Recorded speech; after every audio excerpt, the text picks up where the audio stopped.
on va maintenant parler d'Europe, Éric Chenu. Vous teniez absolument à ce que l'Europe soit présente à ce congrès. Oui, je tenais vraiment que les questions européennes soient présentes. C'est pour ça qu'on avait invité nos amis, nos camarades de MSB Solidaris, Jean-Pascal Laby, qui était intervenu en ouverture de ce congrès sur la table ronde autour de la raison d'être. Et puis aujourd'hui, on a la chance, l'honneur de recevoir le commissaire européen Nicolas Schmit, commissaire européen à l'emploi et aux droits sociaux. Et c'est fondamental parce que si on regarde bien sur l'essentiel des réglementations, sur nos activités d'assurance mutualiste, en santé, en prévoyance, en retraite, etc., en dépendance, beaucoup de la réglementation qui s'applique à nous vient de l'Europe. Solvabilité 2, dont on sait les conséquences que ça peut avoir en termes de reporting pour toutes les mutuelles, particulièrement en poids pour les petites mutuelles, parce que compte tenu de la non prise en compte de la proportionnalité, ça pèse lourd. C'est des choses assez essentielles. Sur l'ensemble de nos activités d'assurance mutualiste ou d'offres de soins, d'accompagnement social, etc., on ne peut pas dire que l'Europe, historiquement, ait été particulièrement attentive à la question de l'économie sociale. Compte tenu de sa doxa plutôt libérale, plutôt ordonnance sur la concurrence libre et non faussée, l'existence d'acteurs un peu particuliers qui se fondent sur la non-lucrativité, sur une organisation démocratique, sur un autre mode de gouvernance à l'habitude, c'était pas dans les standards européens. Et heureusement, grâce à la mobilisation des acteurs, mais grâce à la mobilisation de Nicolas Schmit depuis 2011, eh bien, petit à petit, patiemment, grâce à sa mobilisation à la sable, on est arrivé à faire reconnaître l'économie sociale. Dans un premier temps, voilà, la prise en compte, dès 2011, de l'entrepreneuriat social, solidaire, dans la prise de conscience. En 2015, une autre étape essentielle qui s'est posée, ça a été dans le cadre de la commission permanente, présidence luxembourgeoise, sur le fait de créer un écosystème un peu plus favorable aux entreprises de notre secteur. Et puis tout ça, ayant abouti avec la commission présidée par Ursula von der Leyen aujourd'hui, où Nicolas Schmit est commissaire européen à l'emploi et aux droits sociaux, où il s'est battu pour avoir le portefeuille de l'ESS, et on est heureux qu'il l'ait obtenu compte tenu de son attachement aux questions de l'économie sociale et solidaire. Et Nicolas a su trouver les alliances, les rebonds, pour faire en sorte qu'un plan d'action soit adopté en mars 2021. Et on va l'entendre tout à l'heure nous dire où on en est, comment les choses se passent, se déroulent, se mettent en œuvre pour permettre aux acteurs de l'économie sociale et solidaire, quels qu'ils soient, associations, coopératives, mutuelles, de pouvoir avoir leur pleine place sur l'emploi, sur une relance plus inclusive, plus juste, sur la transition écologique, la transition numérique. C'est tous ces sujets-là qui sont au cœur de ce pacte. Et donc je pense que ça va être un moment important pour nous, pour continuer de nous nourrir sur ces enjeux européens. Et puis on a d'autres sujets qui sont devant nous. Actuellement, il y a des réflexions poussées par un certain nombre de mutualistes français, d'autres pays aussi, sur l'idée de peut-être faire atterrir un nouveau véhicule, le groupe prudentiel européen d'assurance mutuelle, pour permettre à des mutuelles qui veulent avoir des activités dans plusieurs pays européens d'avoir les cadres adaptés, prudentiels, nécessaires à leur activité, avec le niveau d'intégration qu'elles souhaitent. Tous ces sujets-là, autour du socle européen des droits sociaux, la mobilisation des acteurs, la reconnaissance des acteurs par les instances européennes, eh bien, c'est des choses utiles pour nous, pour pousser nos sujets, faire en sorte que l'économie sociale et solidaire soit reconnue comme un acteur à part entière, comme un employeur à part entière, comme un investisseur à part entière, comme un acteur utile dans les territoires en Europe, en proximité, pour retisser de la cohésion sociale. On voit avec toutes les tensions économiques, sociales, écologiques, géopolitiques aujourd'hui, toute l'importance pour défendre nos modèles démocratiques, et l'économie sociale et solidaire en fait partie, les mutuelles en particulier, mais tous les acteurs de l'ESS. Eh bien, je vous propose que l'on accueille Nicolas Schmitt. Monsieur Schmitt, cher Nicolas. Est-ce que vous voulez bien monter sur scène?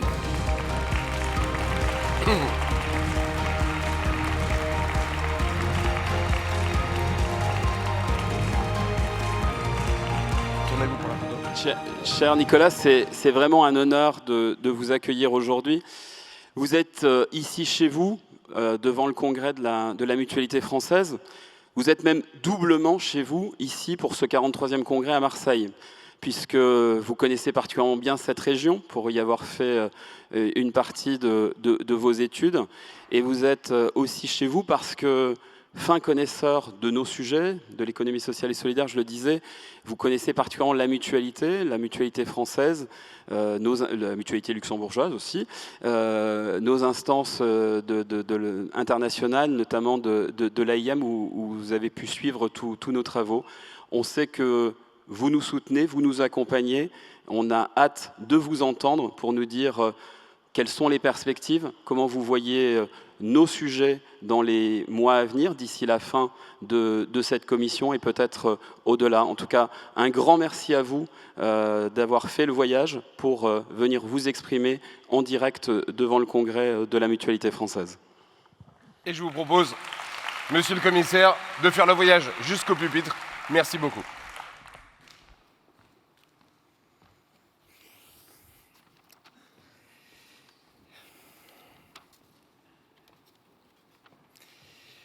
Monsieur le Président, d'abord vos propos m'ont beaucoup touché. Je crois que vous avez bien dessiné notre projet commun, au sein duquel les mutualités jouent un rôle capital, comme elles l'ont fait durant les décennies, et voire plus d'un siècle. Je crois que ce que vous représentez, c'est une vision de la société basée sur des valeurs. Et je crois que ce qui est important aujourd'hui, dans un contexte extrêmement dangereux, pernicieux, il n'y a qu'à penser à ce qui se passe à quelques 1000 kilomètres d'ici, en Ukraine. Je crois que l'Europe doit maintenant se recentrer sur ses valeurs. Valeurs de démocratie, valeurs de solidarité, valeurs basées sur le lien social. Et j'ai vu que lors du débat, ou des débats citoyens que vous avez eus, il y a eu beaucoup d'insistance sur cette idée du lien social, de la cohésion sociale, qui a été mise à rude épreuve durant ces dernières années. Nous sommes effectivement dans un moment d'énormes changements, d'énormes transitions, de rupture à tous les échelons. D'abord, nous avons connu une crise sanitaire à laquelle nous n'étions pas véritablement préparés. Et nous avons vu comment ça a été difficile de trouver rapidement les réponses. Je crois que d'ailleurs les mutualités ont pris leur part entière à l'élaboration, notamment en France, mais aussi ailleurs, à ces réponses. Et je pense que nos systèmes sanitaires, pour rester là, ont besoin de systèmes de mutualité forts. Et voilà un élément sur lequel l'Europe doit aussi travailler. Vous l'avez dit, Monsieur le Président, peut-être l'Europe a négligé par trop cette dimension, parce que, aveuglée par une approche purement économique du marché, de la rentabilité à court terme, de la compétitivité, on a négligé ce qui est peut-être quand même le plus fondamental dans nos sociétés, qui est le vivre ensemble, la solidarité avec ceux qui n'ont pas toujours les moyens pour être à la hauteur, comme on pourrait dire. Et je crois que c'est urgent de redécouvrir ces vertus, ces valeurs-là. Et là, les mutualités ont un rôle fondamental à jouer. Et puis, il y a un défi devant nous qui est un défi énorme, qui est le changement climatique. Nous en avons fait l'expérience, nous sommes en train de faire l'expérience concrète du changement climatique maintenant. Cette région, comme beaucoup d'autres régions en Europe, mais aussi dans le monde, que ce soit au Pakistan, que ce soit en Aquitaine, et puis je sais que cette région, malheureusement, connaît le désastre des feux, des incendies, la sécheresse, qui nous oblige là aussi à changer d'optique, à changer de méthode. Et d'ailleurs, le changement climatique, c'est aussi un élément, un danger pour la santé publique en général. Et donc, comment construire un système économique, un système social qui prend pleinement en compte cette dimension qui est une dimension de survie de la planète, une dimension de survie aussi de tout un chacun, du bien-être, et qui nécessite de repenser nos modèles économiques et sociaux. Puis finalement, moi, je ne peux pas prendre la parole sans une pensée au peuple ukrainien. Et quand on discute aujourd'hui de solidarité, il faut avoir à l'esprit la solidarité avec le peuple ukrainien. Et je sais qu'il y a un débat sous-jacent sur les conséquences de cette solidarité à tous les échelons, sur les conséquences de cette guerre, et notamment pour de larges pans dans nos sociétés, les gens qui n'arrivent plus à payer leurs factures, l'inflation qui rend le coût de la vie de plus en plus dur pour beaucoup de familles. Et voilà un élément sur lequel nous devons travailler, agir, et notamment en premier lieu aussi l'Europe. Mais ce qui se passe aujourd'hui en Ukraine, c'est finalement aussi la défense de nos valeurs, de nos principes. Il est inacceptable, impensable d'accepter qu'un pays puisse envahir un autre pays, qu'il puisse dominer un autre pays, qu'il puisse détruire une jeunesse d'un autre pays.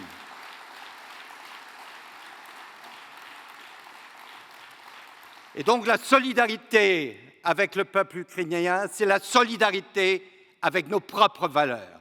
Puisque si on laisse passer cela, eh bien, ces phénomènes-là, et on voit d'ailleurs où M. Poutine tire ses soutiens dans nos sociétés, on le voit.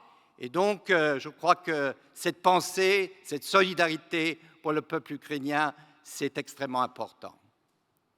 Alors l'Europe, où elle est là-dedans?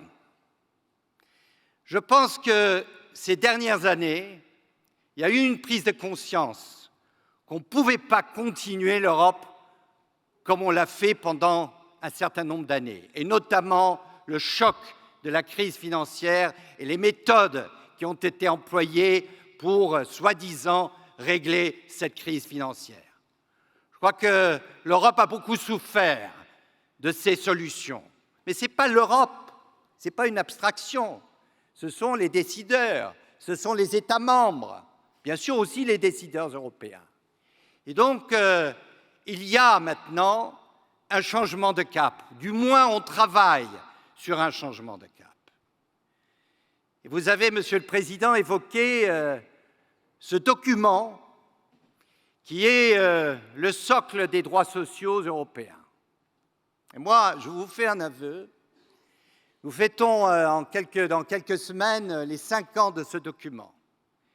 Et quand il a été adopté à Göteborg, j'étais parmi les sceptiques.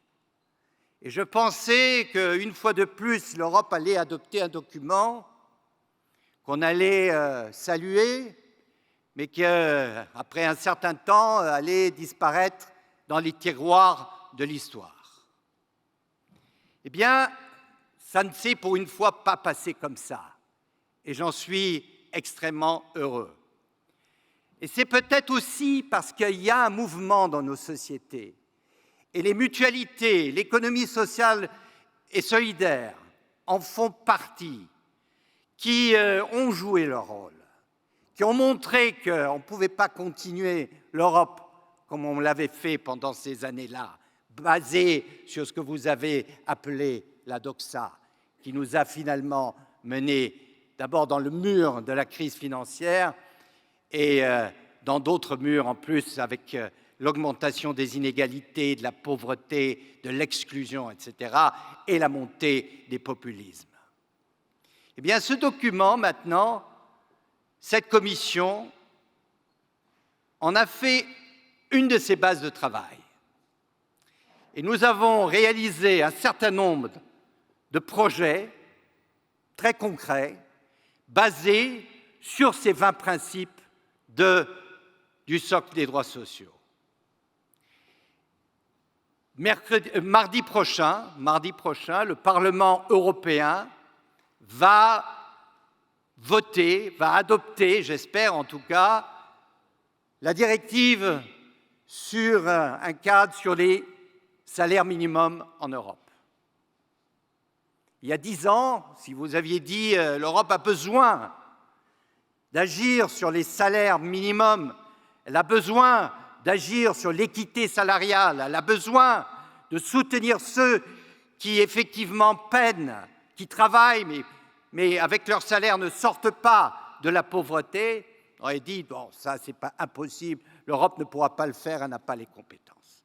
Eh bien, on a réussi à mettre sur la table un document, une directive, donc pas simplement une recommandation, une directive qui va maintenant agir dans les États membres sur les salaires.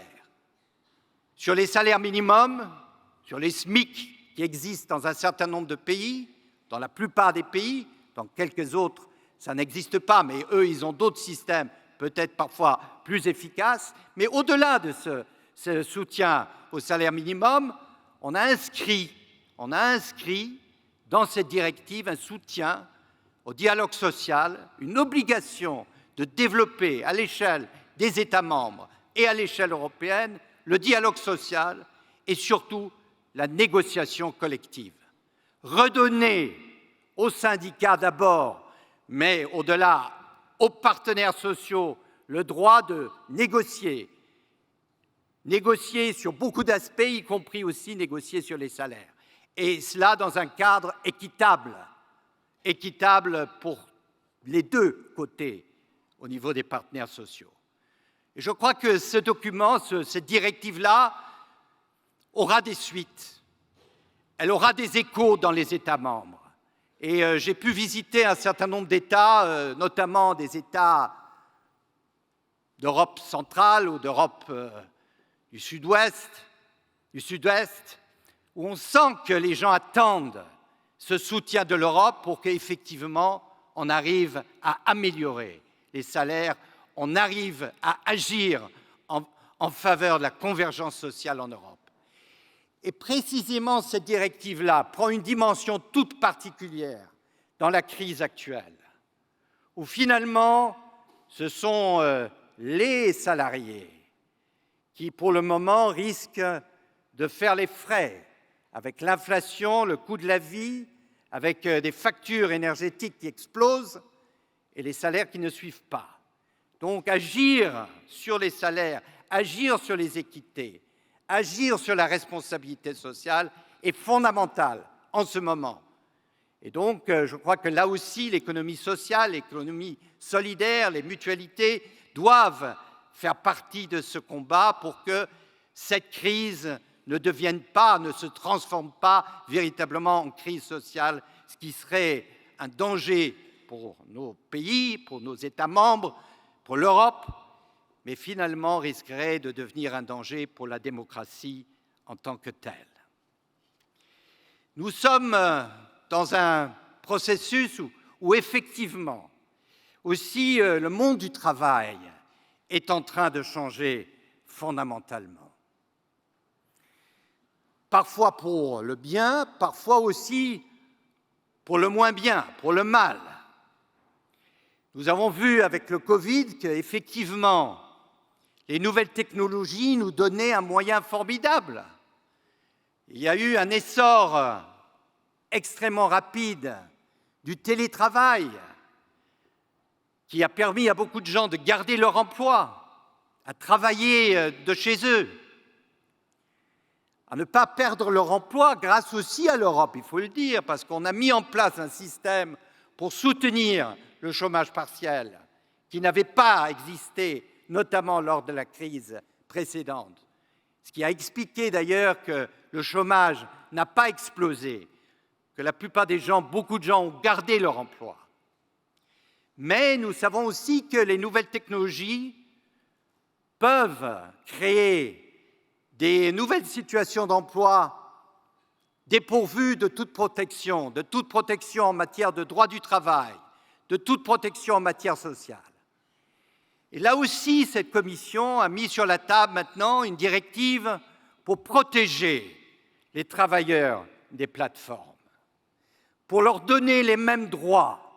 On ne peut pas, d'un côté, parler de l'économie du XXIe siècle pour promouvoir ce qu'on appelle la start-up à tous les échelons, et en même temps retourner au niveau social à une situation qui ressemble davantage au XIXe siècle, où le travailleur est soumis au bon vouloir de l'entrepreneur, et parfois cet entrepreneur, c'est même pas une personne, c'est un algorithme. Et donc, sur cette directive, la Commission a mis beaucoup d'espoir et de volonté, parce que ce sera, là aussi, d'une certaine manière, un signal fort qui dépasse les frontières de l'Europe, qui montre que nous avons besoin, pour cette nouvelle économie, où la technologie nous donne beaucoup de moyens, mais où, à la fin, les valeurs humaines doivent primer. C'est cela dont nous avons besoin. Et que tous les travailleurs, tous ceux qui travaillent sur les plateformes ont les mêmes droits, ont la même protection sociale, peuvent négocier des contrats collectifs, ont des règles en matière de salaire et de rémunération. Donc je crois que ça, c'est un élément, là aussi d'ailleurs pour les mutualités, pour pénétrer ce monde des plateformes, de ces travailleurs souvent exclus, souvent des jeunes venant de la diversité, de l'immigration, et qu'on ne me raconte pas, oui, c'est quand même une chance pour eux de trouver au moins un boulot, parce que l'alternative, c'est pas de boulot. Ce n'est pas une alternative. La précarité, ce n'est pas une alternative. La vraie alternative, c'est un boulot, c'est un vrai boulot, c'est la sécurité pour tous. Voilà l'Europe d'aujourd'hui. Voilà ce que nous avons fait, ce que nous avons mis sur la table. Et j'espère que maintenant, d'ailleurs, avec l'aide aussi de députés européens venant de la région, qui ont fait des rapports de grande qualité, je dois le dire, je dois rendre hommage à Sylvie Brunet, qui a beaucoup travaillé sur ce dossier au Parlement européen, eh bien, je pense qu'on va poser un jalon, un signal très important. Un mot sur la protection sociale, puisque malheureusement, nous sommes confrontés dans nos sociétés riches à un phénomène qui est à la fois le phénomène de la croissance des inégalités, où de plus en plus de couches de la population sombrent dans la pauvreté. Il est difficile à penser que plus de 90 millions d'Européens sont dans une situation de risque de pauvreté, dont 20 millions d'enfants. Ce n'est pas ça le projet européen, parce que la promesse européenne, c'était la prospérité partagée, la prospérité pour tous, des droits pour tous, et notamment pour les jeunes et les enfants. Eh bien, cet objectif de réduire et d'agir sur la pauvreté, mais de façon non pas on va aider les pauvres, mais dans une optique qui veut dire on sort les gens de la pauvreté, on leur donne les moyens pour sortir de la pauvreté, par un emploi, par un revenu. C'est aussi un élément central de notre plan d'action du socle des droits sociaux, très lié aussi à notre plan d'action sur l'économie sociale et solidaire.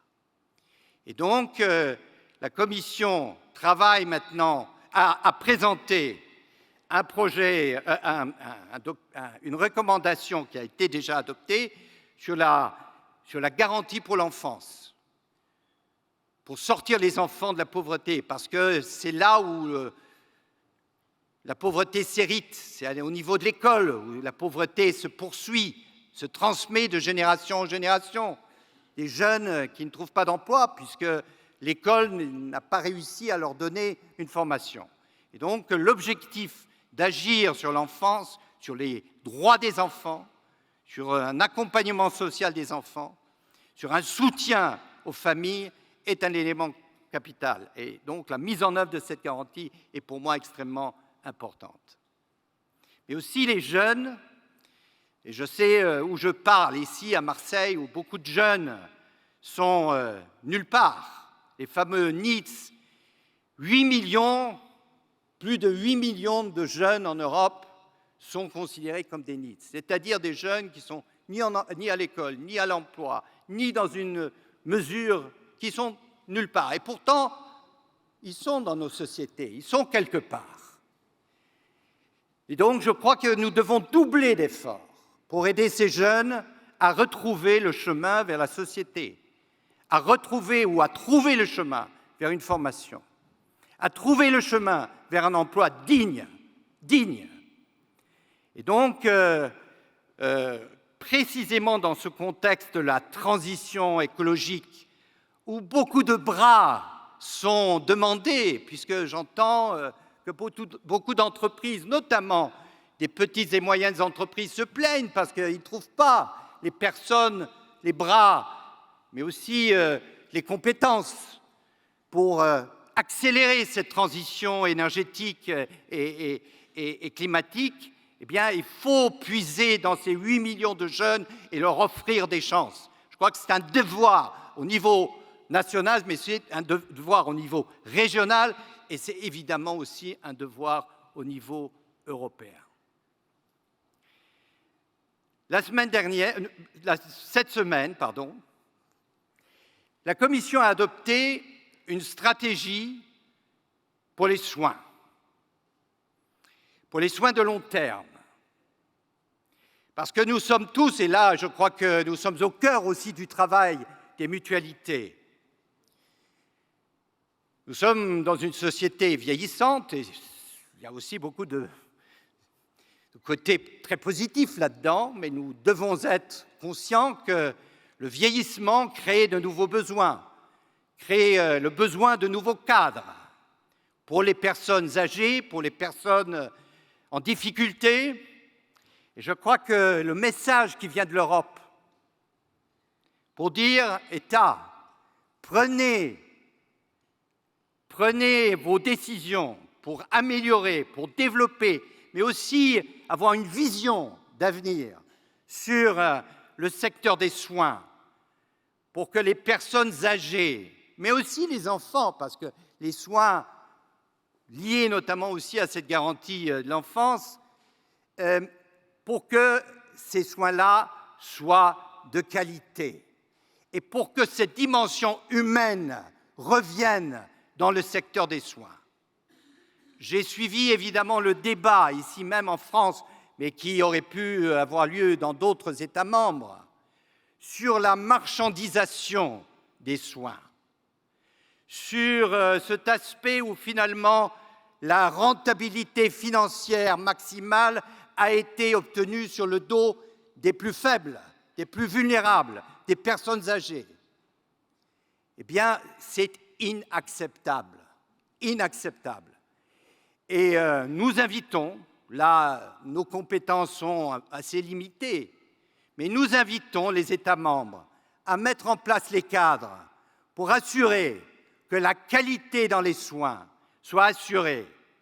Mais la qualité des soins, ce n'est pas uniquement la qualité pour les bénéficiaires de soins. Vous n'avez pas la qualité au niveau des soins avec des conditions de travail désastreuses. Donc, nous avons aussi mis dans cette recommandation un certain nombre d'éléments sur les conditions de travail de tous ceux qui travaillent dans le secteur des soins. Important, parce que souvent, et à 90% des femmes, donc il y a aussi une forte dimension d'égalité des genres là-dedans, beaucoup de femmes qui ne tiennent pas, qui quittent le secteur, qui deviennent elles-mêmes malades.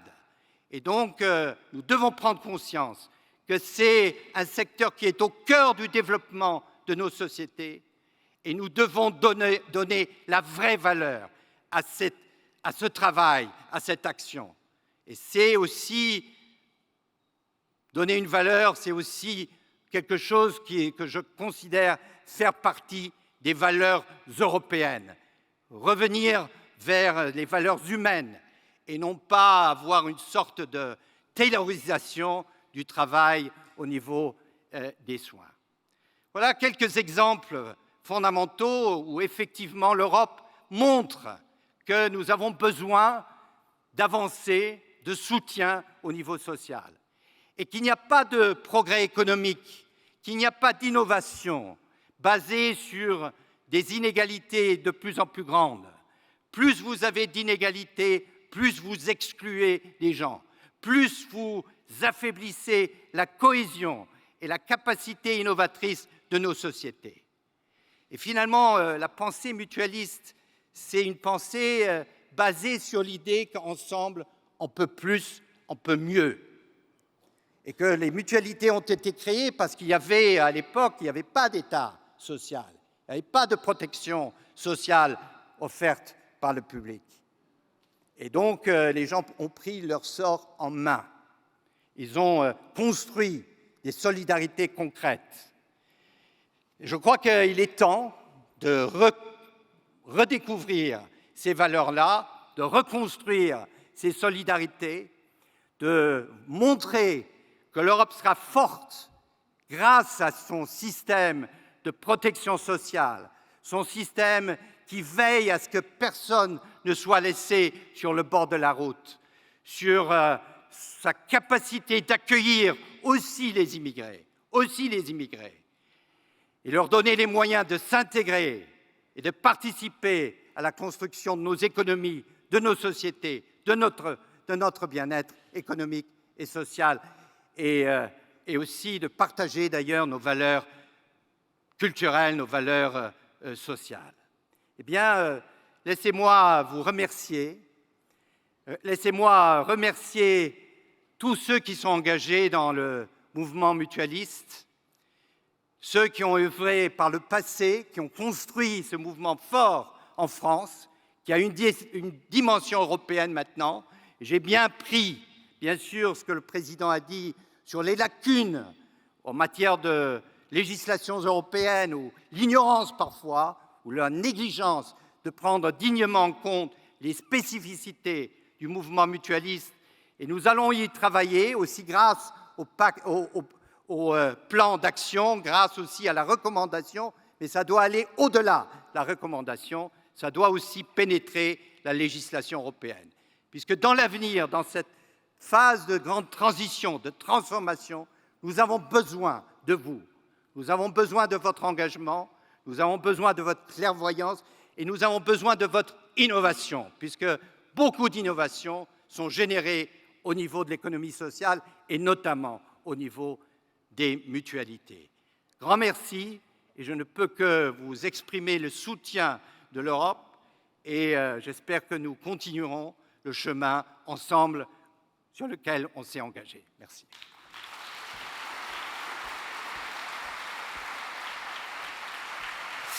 Merci. Merci, monsieur le commissaire européen. Merci pour vos mots. Merci de votre présence.